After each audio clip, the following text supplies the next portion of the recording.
ABP Ganga, खबर आपकी, जुबान आपकी। बीजेपी के राष्ट्रीय सचिव और कौशाम्बी से लोकसभा सांसद विनोद सोनकर हमारे साथ बातचीत के लिए मौजूद हैं। सर, अगर बात करें तो किसान नेताओं ने बातचीत की स्वीकार कर लिया सरकार को, लेकिन इसके साथ साथ उन्होंने मांग भी रखी तीनों कानून खत्म होने चाहिए और एमएसपी गारंटी होनी चाहिए, तभी कोई बातचीत का समाधान निकलेगा।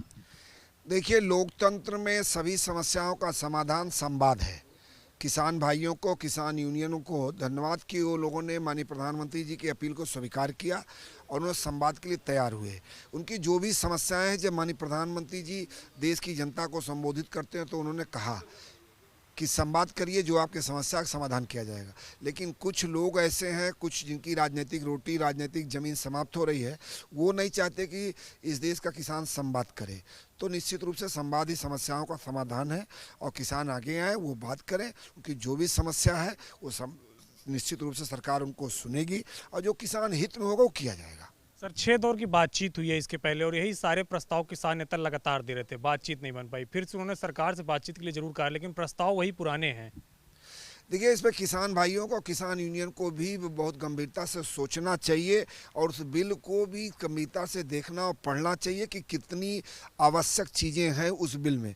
उस बिल के माध्यम से जहां हम किसानों को एक और प्लेटफॉर्म और एक बाज़ार देना चाहते हैं, किसानों को नई नई तकनीक देना चाहते हैं और किसान और कृषि का कैसे विकास हो, इसको कैसे बढ़ावा मिले, कि कृषि और किसान कैसे मजबूत हो, उस पर सरकार काम करना चाहती है। अगर उस बिल में कोई ऐसी किसान की अहितकारी बात लिखी है तो निश्चित रूप से सरकार के संज्ञान में लाए, सरकार उस पर विचार करेगी, आवश्यकता पड़ेगी तो उसको समाप्त भी करेगी। लेकिन ये जिद करना कि पूरी तरह से कानून रद्दी है, कानून गड़बड़ है, ये बात मुझको नहीं लगता कि उचित है। और न इस तरह करके किसी प्रकार के पूर्वाशर्त रख के अगर बात करेंगे तो संवाद सफल होगी। राहुल गांधी ने कविता लिख दी है बाकायदा ट्विटर पे, वीर तुम बढ़े चलो, पानियों की बौछार हो फिर भी मत डरो। इस तरीके से उन्होंने तमाम सारे कविता की लाइनों को लिखते हुए किसानों को समर्थन दिया है। राहुल गांधी जी और कांग्रेस को देश की जनता ने नकार दिया है।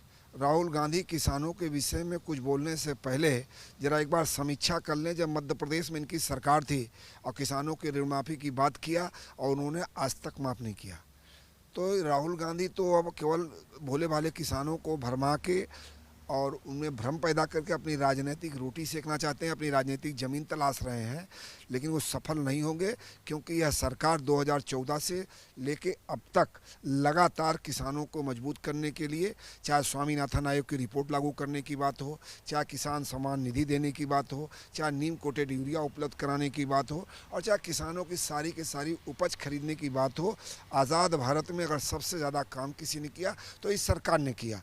इन लोगों को 1325 रुपया धान के एमएसपी पहुंचाने में 65 साल लग गए, 70 साल लग गए और हमारी सरकार ने 6.5 साल में 550 रुपया एमएसपी बढ़ाने का काम किया है। तो निश्चित रूप से सरकार पूरी तरह से वचनबद्ध है कि इस देश के किसानों की आय किसी भी हालत में हमको दुगनी करनी ही है। एक आखिरी सवाल है, लगातार भीड़ बढ़ती जा रही है दिल्ली की सीमाओं पर, किसान अलग अलग एरिया से पहुंच रहे हैं, क्या आप लोग समझा नहीं पा रहे हैं या फिर किस तरीके से आप लोग वहां पे संवाद नहीं कर पा रहे हैं कि भीड़ बढ़ती जा रही है? देखिए, ऐसा है कि आप अगर उस दिल्ली की सीमा पे देखेंगे तो एक विशेष राज्य, एक दो विशेष राज्य हैं जिनकी तरफ से लोग आए हैं। वो आए नहीं, वहाँ की सरकार ने जानबूझ के भेजा है। पूरे देश में और कहीं इस तरह का आंदोलन देखने को नहीं मिल रहा है। जहाँ पर उनकी सरकारें हैं वो प्रयोजित है।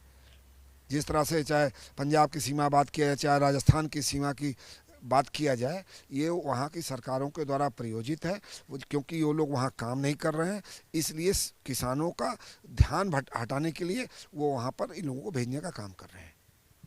शुक्रिया हमसे बातचीत करने के लिए। तो ये हैं कौशाम्बी से लोकसभा सांसद और राष्ट्रीय सचिव विनोद सोनकर, जिनका कहना है कि जो तमाम सारे किसान दिल्ली की सीमाओं पर पहुंचे हुए हैं, ये विशेष राज्य द्वारा प्रायोजित है, जिसके बाद से वो किसान यहाँ पे पहुंचे हुए। बहरहाल बातचीत होनी है 29 दिसंबर को, देखने वाली बात ये होगी कि क्या समाधान निकलता है।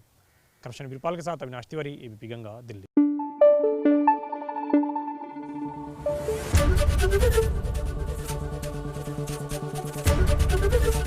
एबीपी गंगा, खबर आपकी, जुबान आपकी।